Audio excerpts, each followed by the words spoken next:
في 2015 خرج القديس إيكير كاسياس. Iré gritando a la Madrid. في 2017 خرج الخلوق بيبي. وفي 2018 خرج الأسطورة كريستيانو رونالدو وكان الوجع الأكبر.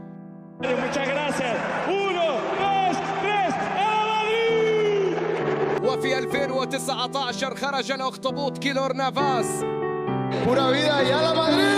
وفي 2021 خرج القائد الشجاع راموس.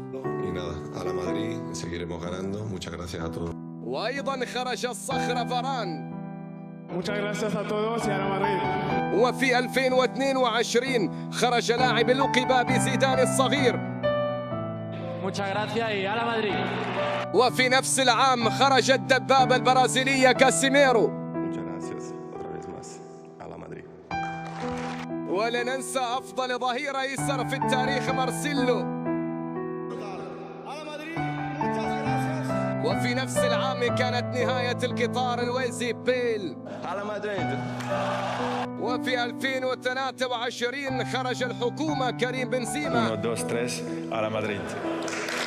وفي نفس العام خرج المدفع اسينسيو. وفي 2024 خرج المهندس توني كروس وترك الوسط يعاني.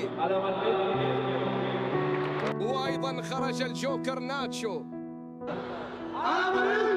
وفي 2025 فقدت ريال مدريد أميرها مودريتش. وأيضا في نفس العام خرج الجندي الوفي لوكاس فاسكيز. في هذا الموسم سيرحل آخر قطعة من الجيل الذهبي كارفاخال. برحيله تطوى الصفحة الأخيرة لجيل لن يتكرر في تاريخ كرة القدم، وجماهير الريال لن تنسى ما قدمه هؤلاء الأساطير.